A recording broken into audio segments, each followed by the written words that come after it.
This interview is for information only and should not be considered as investment advice or a recommendation to buy shares in the company featured. Welcome to this Stock Box interview.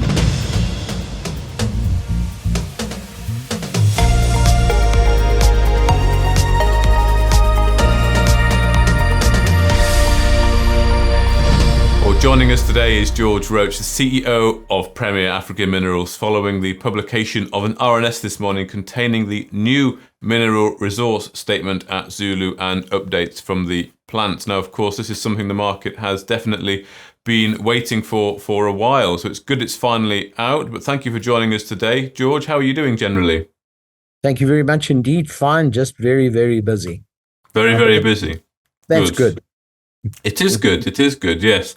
Well, going through the resource there and just taking some of the key components, trying to break it down a bit. Of course, you've got in both the indicated and inferred, you've got 24.75 million tonnes of ore with an Li2O, that's lithium oxide grade of 0.43. So timesing those two numbers together gives you that 107,366 of practically pure, I understand, lithium, like SC100, and that therefore translates into 1.789, 433 million tonnes of the stated SC6 at the top of the RNS there.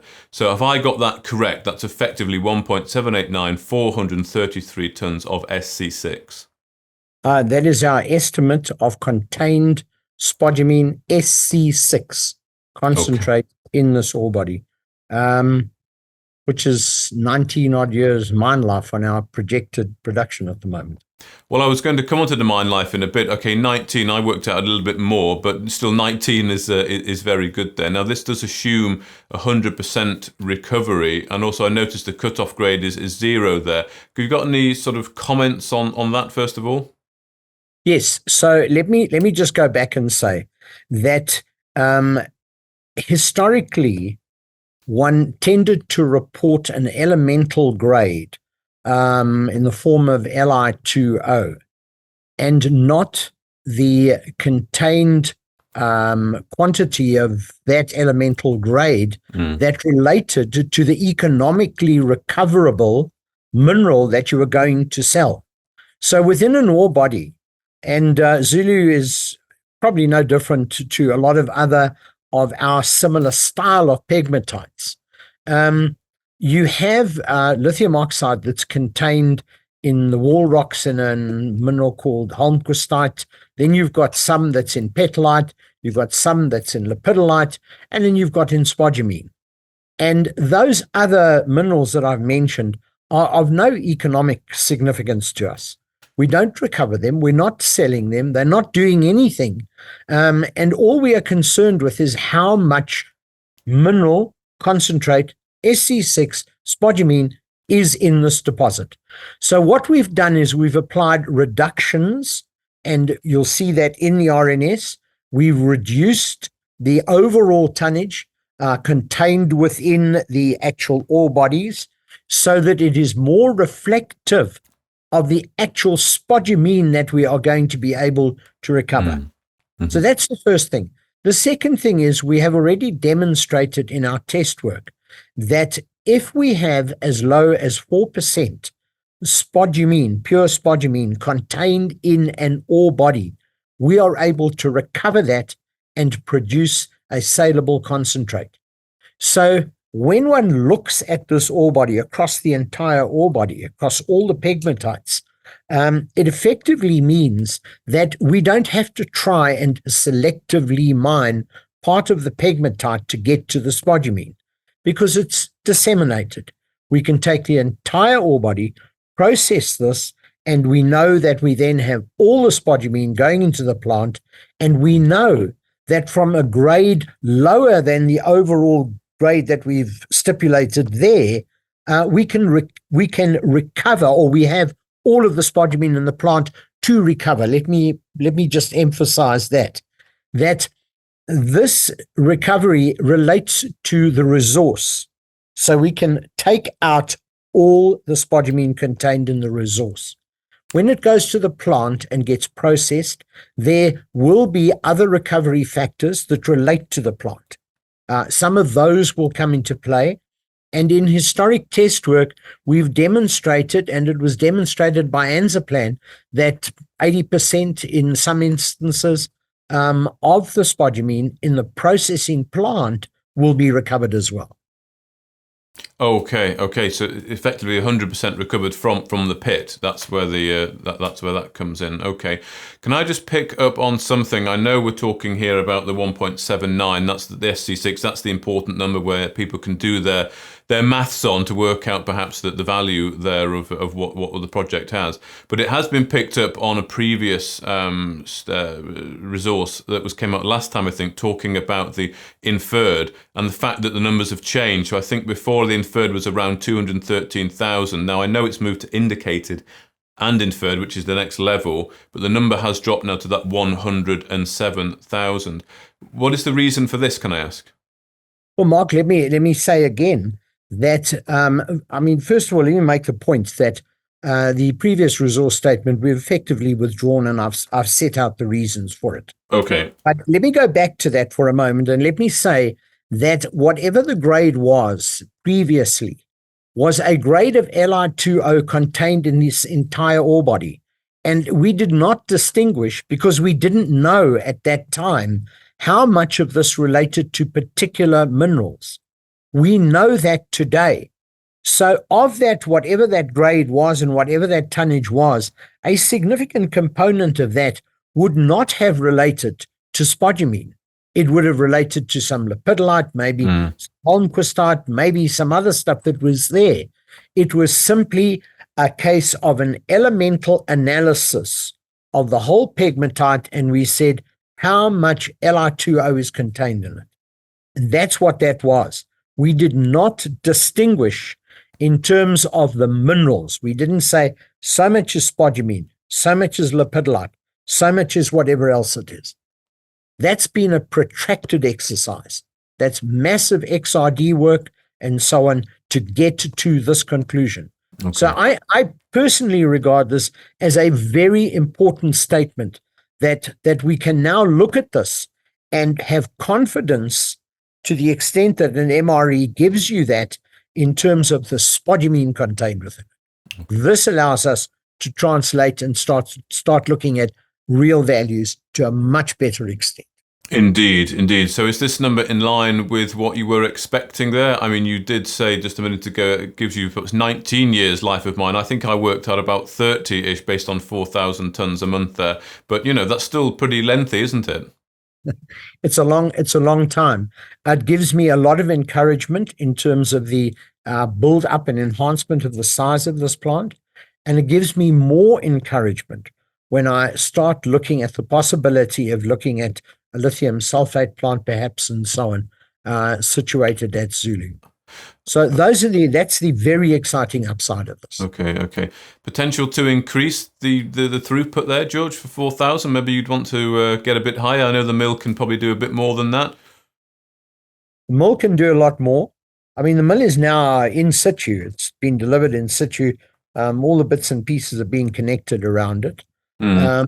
Obviously, the proof of the pudding is going to be in the eating when we run this. And Indeed. We run the sorters that are optimized in the process of being sorted out by the equipment suppliers. So that's around the corner. That's sort of all I can say. I mean, we're at the moment concerned with getting the balls that have to charge the ball mill. So we're thinking of loading that in, and the next thing will be ore into it. Okay. Potentially you could go higher than 4K, could you, George? Or are you not thinking there yet? I think we've always thought about that. When it'll be and how long it'll take us to build up to that, and what other issues we have to deal with along the way, that remains to be seen. But the target obviously is to go as high as possible, and I think we can go higher than that. Okay. Now, can I ask you what sort of area this resource statement covers here? And because it definitely doesn't include the EPO or the wider area, does it? So there's still completely excludes the EPO. This resource estimate is only concerned with pegmatites that occur within our original old claims, and This is not, it's an area that we were concerned with when we wanted to establish this original plant as we have it now. We did not try and include everything that was referred to in any previous estimate that was done. Yeah. So Okay. our concentrated data at 50-meter spacings and so on has been in a much more confined area. Mm. Yeah, okay, a much more confined area. Okay, so I don't know if you can say sort of how much of an area that is in the whole wider prospect, but, obviously it's a lot smaller. In terms of the whole EPO, it's a tiny part of it. Okay. And in terms of these numbers, George, I understand this was derived from drilling up until August last year, and I think more drilling has been done. So are there more results to come or more drilling to start? Can these numbers grow? Yes, they can. It's ongoing. There are more results. I mean, as we talk now, there are more assay results that have come in, and these are all. I think there's a reasonable expectation from the competent person, who you'll note is independent. It's nobody in Prem this time. Okay. That whatever is shown there as inferred is likely to convert. Okay. There's a lot of confidence in it. Okay. Now, of course, we're talking SC6 here, which is the known quoted price of spodumene concentrate here. But you've mentioned before the technical grade, that's SC7. What are the determining factors between getting 7 over 6? Let me just say that technical grade does not necessarily require that level of Li2O contained in the concentrate. It requires the absence of other deleterious elements, and in particular the iron compound. Yeah. Those are the issues. Now, the nature of the Zulu deposit, the way this thing has been formed and developed and so on over millions of years, lends itself to being a deposit from which we can recover low iron, very low iron content spodumene. I might add that Anzaplan, who did original test work for us, have been commissioned to continue looking at other low iron opportunities that come out of this. I've spoken previously about very high purity quartz, and it's been highlighted from 2016, 2017, that this could be a very, very good resource for exactly that. At the moment, we're not recovering tantalum. Mm-hmm. So that's a secondary one. Mm. And then the tertiary one that's probably of lowest values are micas and feldspars, which are all there. And Anzaplan is now looking at the enhancement of this to deal with the rest of the 90-odd%, whatever it is, of this ore body that is not the spodumene, and how to maximize and how to benefit from that. Okay. Because there are big markets for all of those different things. Mm-hmm. So that's ongoing. But getting back to low iron, mm-hmm. the low iron is by nature a low iron deposit, primarily because it's very easy to get the iron out.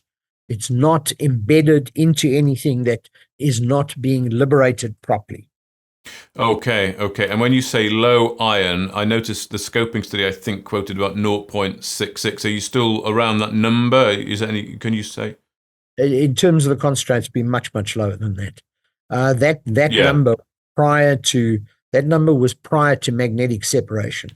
Magnetic separation had not actually been applied in previous estimates and previously looking at the resource. Okay. So when you say low iron, it really is low iron, which is very important to get that technical grade. Okay. And in terms of then, right, let's talk about the plant a little bit then, in terms of how things are going with the plant. I know we've talked about the sorters and perhaps needing to hand sort for a little bit. Have you got any update on how things are going on the sorters? And if indeed you do need to hand sort, are you able to do that for the initial sort of ramp up? All right, so let me deal with the first part of that question first. And that is that the suppliers are doing everything that they can continuously to give us the best possible result from the sorters. So that work is ongoing. I've had various meetings with them. I know what they're doing. Mm-hmm. I'm reasonably hopeful that with careful mining practice that we already have in place, and with what they're doing, I'm hopeful that we'll be able to get to where we need to get to. Yeah. But to come to the second part of it, the fallback part of this is that determining what's waste and what's pegmatite is as easily as saying this is white and this is black. That is really what it is.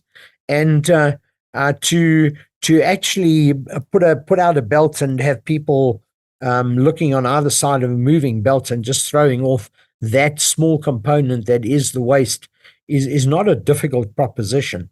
So it's a fallback position. It's if I've got to go there, I'll go there. Many people have done it, and I'm not concerned that if we had to go there, it would affect the overall production target tonnages. Okay. But I'm hoping that we won't.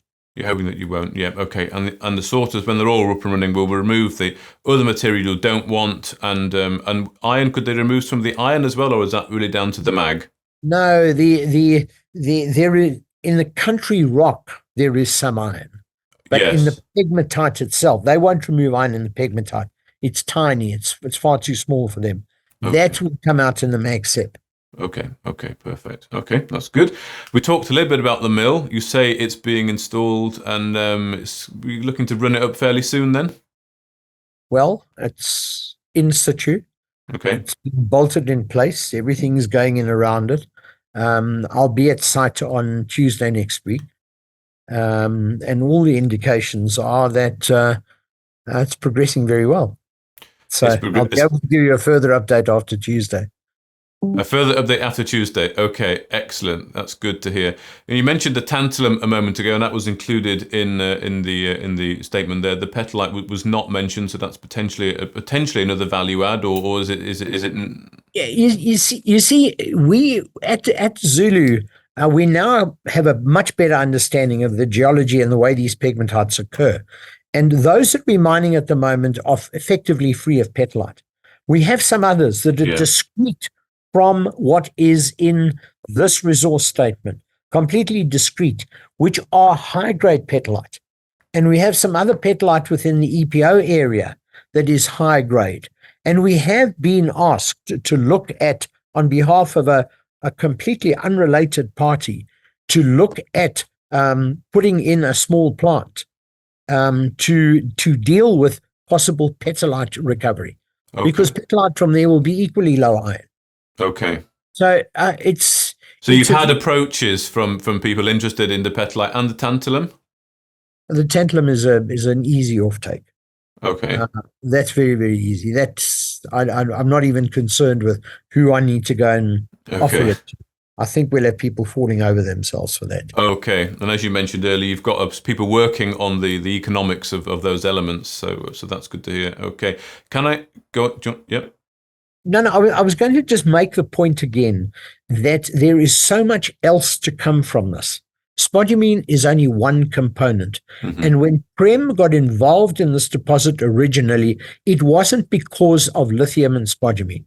We got involved because we could do technical grade minerals, and we had tantalum, and we had the opportunity to do other industrial minerals.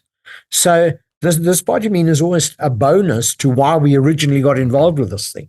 Okay, good to hear. Can I ask you a bit about the funding situation, George? Probably you're going to tell me you have to RNS it, but I know that's a concern that's ongoing from shareholders. Well, you've answered the first part of the question yourself anyway. Look, I've been very clear all the way through that funding is tight and marginal. Yeah. It is an ongoing issue and an ongoing work in progress. But as we sit here today, we're on the 9th.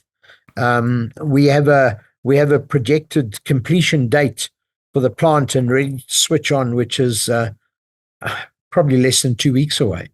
And it really raises the question. We've got this far. The moment we have a bag of spodumene, I think everything will ease.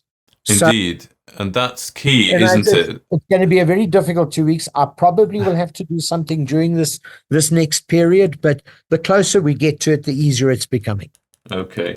Well, you're right. It's very close. It's going to be an intense 2 weeks. Not far off from that. And it was said in the RNS there as well, so expecting certainly before the end of February there. How confident are you that you'll get that first ton of SC6? Yeah, personally, I'm confident. Okay. I'm confident based on all our lab work, all of that kind of thing. So yes, I am confident that we'll get it. You're confident it'll spin up and everything will run as planned, and But it's not going to run. It's not going to run perfectly from the first moment. Sure. But we'll spin it up and we'll make it work, and it will produce what we wanted to produce. Okay. Well, thank you very much for that update today. George Roach, CEO of Premier Africa Minerals. Lots happening in the next 2 or 3 weeks, so I'm sure we'll be speaking again soon. Thank you very much indeed, Mark. Thanks. If you enjoyed this interview, then give us a thumbs up, a like or a retweet.